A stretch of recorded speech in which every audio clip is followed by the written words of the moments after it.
got the Belmont players here with us now, Nick Musinski, Kevin McLean, and Dylan Windler. And it's been quite a whirlwind for these fellows. If you have a question, please raise your hand. We'll get a microphone to you. A reminder, please no video with cell phones. Photos are okay. If you have a question, we'll get you started. We'll start on the aisle right here in the middle. For Nick, how have you prepared for the matchup with Bruno Fernando and Jalen Smith and just the physicality of it, bigs from the Big Ten, bring to the game? That's kind of an everyday thing. I mean, the coaches are constantly trying to get me to play more physical, play tougher, play more active. So I think that presents an awesome challenge. They're both really talented, great players. And but that's something I've needed to work on this whole season. I think I've gotten better at it, but I still need to continue to work on it. So I think they just present even more challenge for me to kind of up my physicality and my activity defensively. Gene in the middle, yes. Gene Fournette from the Times-Union here in Jacksonville. Dylan, if a recruit is coming for a visit on your campus and that recruit asks you, tell me about Coach Bird, what are you probably going to be telling him? I would just say, he's one of the most down-to-earth guys I've met. In recruiting, he's not throwing out this and that, trying to get you to come. He wants to talk to you about your life. He wants to get to know more about you. He's a very personable man, very honest, and he teaches you life skills that, you're going to take on with you for the rest of your life, something that you can't really take into account when you're picking a school. Those things really do matter, things off the floor as well as on the floor. As a follow-up for Kevin, about 14 minutes to go in that game last night, and the TV cameras are catching Coach Bird losing his mind. I mean, he is on you guys. And how often does this? I mean, obviously you can't, coach can't do that like all the time. But did you feel like in that moment it was that his outburst did anything to provide a spark? Because it did seem like for a few minutes there, you guys really got out of kilter for a while there. Yeah, definitely. Him just getting onto us just really put us back into gear, and just it helped us to get ready to fight for the last 14 minutes. We'll go right here in the second row, and we'll get to Mark next, and we'll go here in the aisle third.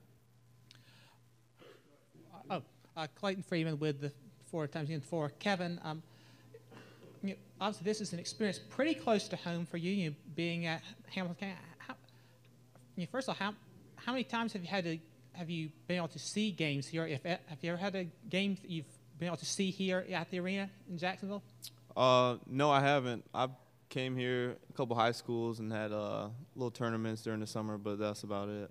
No college games here, though? No college games. What's it going to be like to have, I guess, closest thing to home away from home college setting and being here in the NCAA tournament?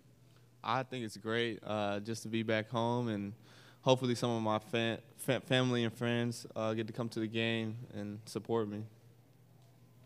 Mark, and then we'll get to you next, sir. Mark Long with AP. Just for all three of you, what kind of whirlwind has it been, and what's the schedule been like the last, 12, 16 hours for you guys, and anybody feeling any kind of tired legs or anything? Yeah, it's definitely been a big whirlwind. Very quick turnaround, dealt with media after the game, and then straight to the hotel. Had about 20 minutes to pack our bags, got on the bus, hopped right on a flight, got back to the hotel 4:30 a.m. I think I got to sleep at 5, woke up at noon, got about 7 hours of sleep, had breakfast, did a little treatment, trying to keep our bodies right, and then now we're already over here, ready for another shoot-around. So very quick turnaround. It's definitely something that's can be hard to manage, especially with your body. I think a lot of guys experience tired legs playing 35-plus minutes. So, we're trying to just do everything that we can to keep our bodies right and keep our legs fresh, but it's definitely very hard.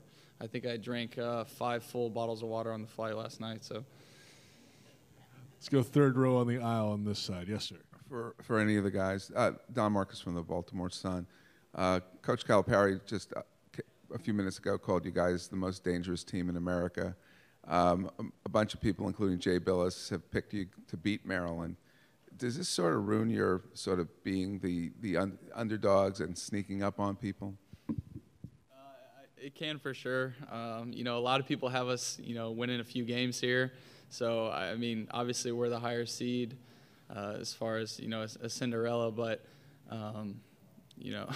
I guess it can take away from that a little bit, but we know ultimately we're still the underdog, and, we're just going to do everything we can to win and make it. I think it's going to be a lot of fun. So. And just to follow up, for Kevin or for Nick, do you take anything the last few years from what VCU did, what Butler did, and say, I think VCU was an 11 seed and they went to the Final Four. Do you look at the recent history of mid-majors making that kind of run? Definitely. That just shows like why the questions like why not us? Let's go right behind you, sir. Gino? A question for Nick. The game last night, 14-2 run by Temple in the first half, 21-5 run in the second half. What does it kind of say about your guys' collective mindsets that you didn't let a really bad spell get worse? Yeah, I mean, basketball is a game of runs, and we've been playing the game for a long time now. We understand that. I think this group is really tightly knit. We love to play. We love to play together. So we just understand that, to weather that storm and to come back with an even bigger run or just, settling that run is critical, and just not letting it get out of hand, playing within ourselves. And sometimes we don't do that. We get outside the offense or something like that. But Coach Bird does a really good job of reining us back in and making sure we're all playing together and we just kind of get it done, weather the storm, then just go continue to play Belmont basketball. As a follow-up for any of you, in any kind of a lighthearted moment that you might have with Coach Bird, do any of you try to encourage him to expound on his wardrobe beyond the sleeveless sweaters? He sticks to it. I think he's had a lot of success with it. So, that's him, and I'm all for it. Any other questions? We'll go here across the aisle. Yes, ma'am, right here. Really, just for any of you, what does it mean to be able to have two teams from your conference in the tournament this year, and to have a bit more mid-major schools in the field this year? It just proves that mid-majors belong in the tournament, and further on in the history of NCAA, that mid-majors can make a big push in the tournament. Go across the aisle here. We've got time for a couple more. Yes, sir. For Nick, I know you guys have played Purdue early in the year, which obviously Maryland plays them on a regular basis, and you played UCLA, you beat UCLA. Is Maryland, in your eyes, what you see on tape, are they maybe the most physically gifted or talented team potentially that you've played? If I'm being completely honest with you, we actually haven't watched tape yet. We're probably going to do that after we shoot around. We're going to walk through their stuff, and then we're going to go actually watch it to get like a good visual concept of what they do. But from what I've seen, they're long, they're physical, they're athletic, they're well coached, they're really good defensively.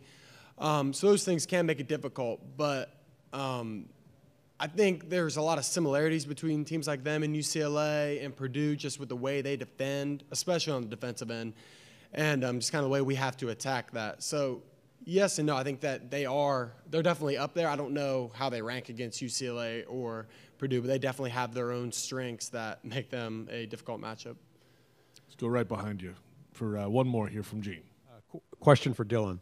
When you're not having a good scoring game like what was happening last night, how cognizant are you of that in the moment, and are you at least mindful of the fact, hey, if I'm not scoring, I got to get rebounds, I got to get a steal, I got to do something to positively impact. So and how comforting was it that Kevin picked that night to really go off and sort of make up for the void that you had from a scoring standpoint?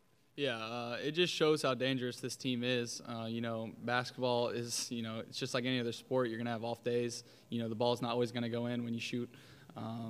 It's just one game. And just knowing that, you have other teammates around you that can pick you up and score the ball when, one of us isn't scoring well.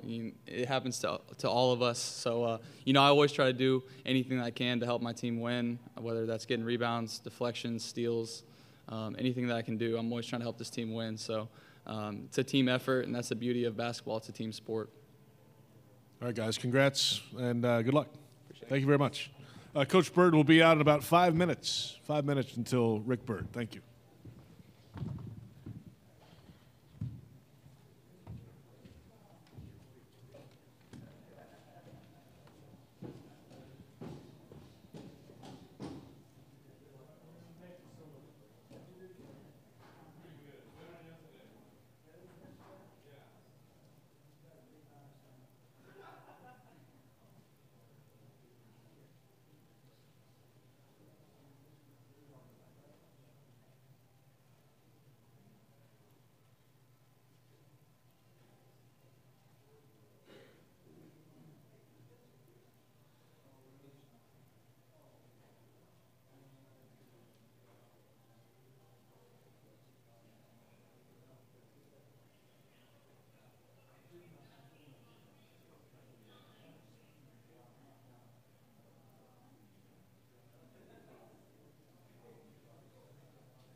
Yes, sir. Plus your knee on the left leg there. Coach Bird with us from Belmont. If you have a question, raise your hand. We'll get a microphone to you. We've got him for about 10 or 15 minutes or so. Coach, if you could just start us off with a little statement here, the whirlwind for your basketball team to be here in Jacksonville today. Yeah, it's been nonstop really since we were selected, and obviously it starts before then. We lose a championship game to Murray State, and it's a week long of speculation, and as I've said a couple of times, I would never choose it. We would like to beat Murray State every time we play them, but as it just turns out, that loss to Murray State has been a good thing for Belmont. I mean, the week-long talk about whether we should be in, and a lot of notable basketball analysts really making a case for us. So the attention that Belmont University and our basketball program got all week, and then got again when we were selected, and then had we won that championship, we would not be playing last night, and we'd have had a tough game right off the bat, and who knows if we'd ever won our first NCAA tournament. So in an odd way, losing the game, which is never something that I like in the least, turned out to be a good thing. You have a question, raise your hand. We'll get a microphone to you. We'll start off in the aisle here in the middle. Yes, sir. John Calipari earlier called, this is Don Marcus from Baltimore Sun. John Calipari earlier called you guys the most dangerous team in America. How would you assess that? Sometimes I think they're the most dangerous team to me. Last night there was about 3 or 4 times when I was really disappointed with the way that we were playing. You think John's got a little hyperbole in him every now and then, maybe. He's a great guy.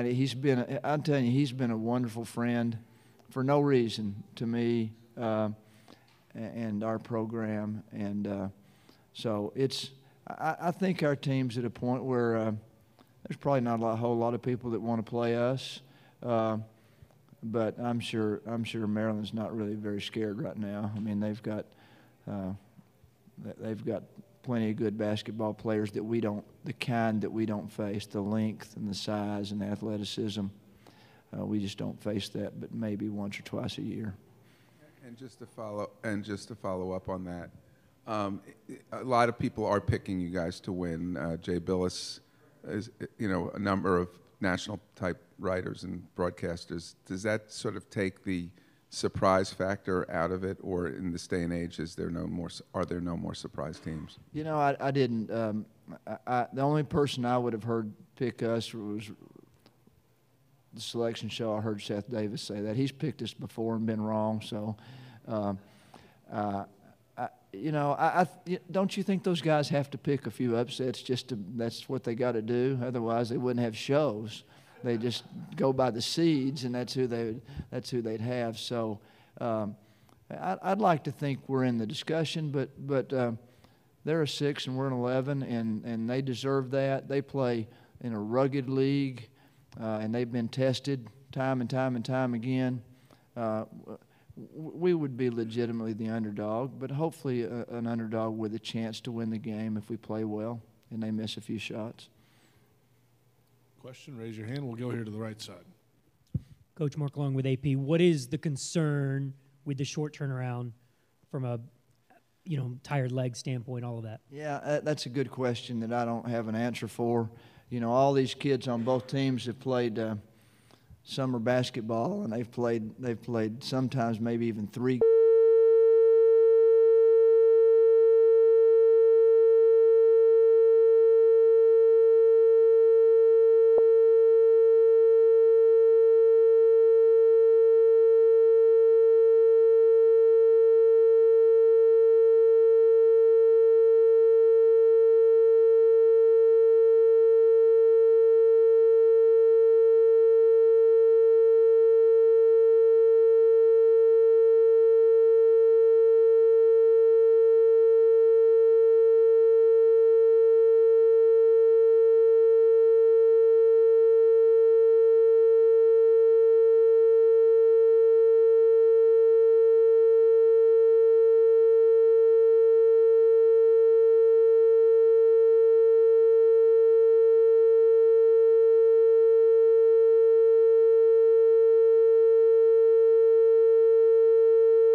games in a day and then turn around and play 2 the next day and all of that.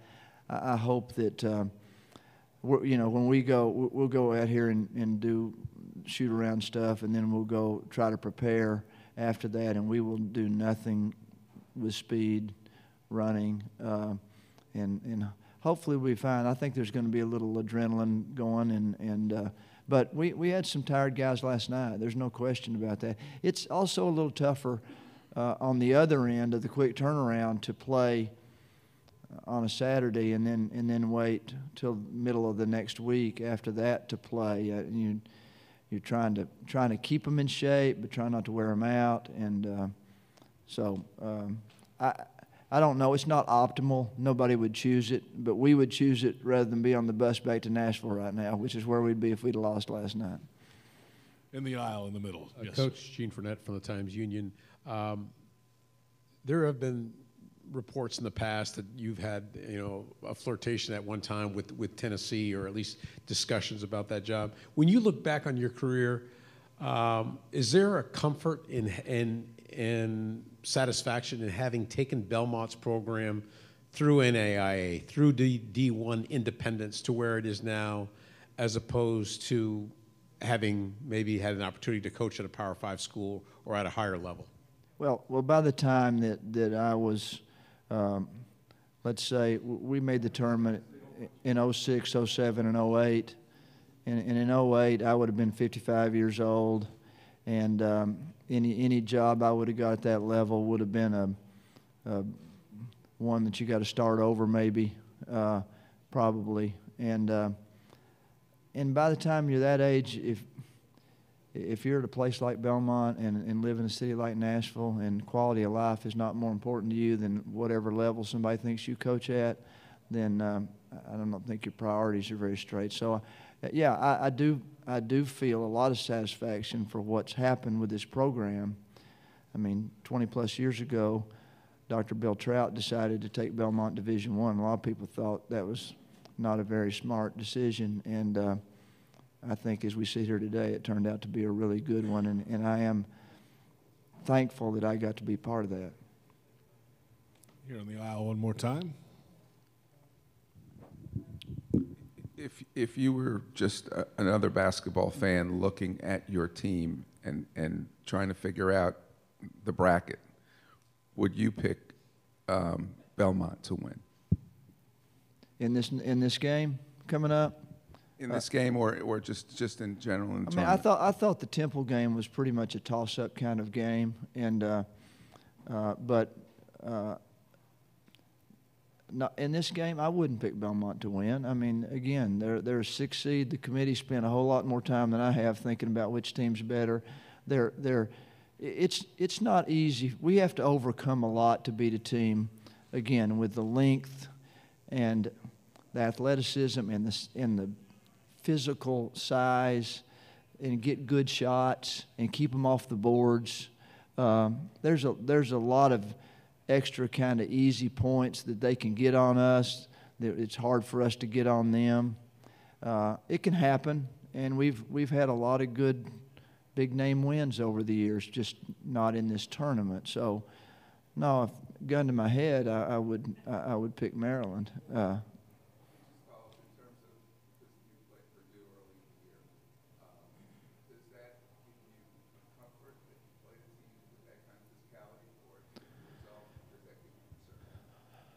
We went to UCLA and won, and before that, and UCLA had a couple of they'd had a loss or two, but they'd beaten Notre Dame. They weren't falling apart at that point, and after us, they went to Cincinnati and Ohio State maybe and got beat pretty bad, and then they were going downhill quick. But they have the kind of size, athletics. They've got very good players. I think that helps our team know that they can belong in a game. Purdue defended us really well, and if we hadn't made a little unbelievable 12 or 13-point run in 7-8 minutes to go in the game and cut it to 6 or 7, then it would have looked like a lot worse game than it was. They outplayed us, but it makes you better when you play good people, and that's why we've always been unafraid to scheduled that way. I think by the time we get to January, we're tested and ready to play in the OVC. Got time for a couple of more. Any other questions for Coach Bird? All right, let's get another one here. Mark Turgeon's said that he goes back with you quite a ways to, I guess your Belmont was about to join the Atlantic Sun. Right. The fact that he has that, knows where you came from, Right. does in terms of preparation from a coaching standpoint, do you think that he can get that message across, knowing, where this team and where you sort of evolved from? I don't think. I think that our program's at a point where you don't have to talk too much to your guys when you're a Power 5 team and say this team can do something, because this is our 8th trip since '06, and we've had some high-profile wins during regular seasons, but he knows his team and he knows how to do it. And this is the NCAA tournament, and if Maryland's not ready to play tomorrow because they're playing Belmont, then I'd be totally surprised. And just like him, disappointed. When you get here, this is what you try to do your whole life. They're young, really young. These guys are getting a chance. We had nobody had played in an NCAA tournament game last night. It was huge for our guys to be in that game and have a chance. They'll be the same way. Final question here in the middle, Coach. Coach Calipari, Gene Fournette, Coach Calipari talked about how you had a meeting with him last summer, just to visit about, he just wanted to get some information, advice about offense from you. You did the same thing 2012 with UNF when Coach Driscoll and his staff came up there.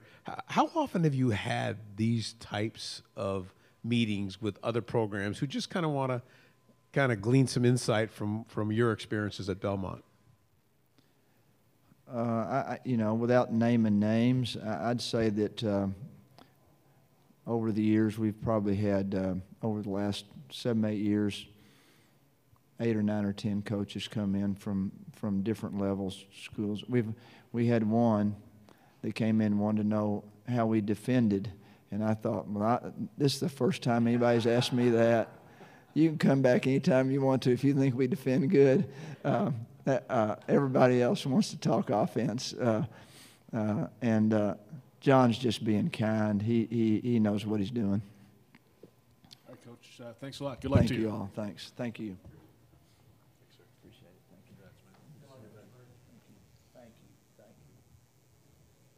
you. The Belmont practice shoot-around is at 4:55, so that is some 13 minutes away.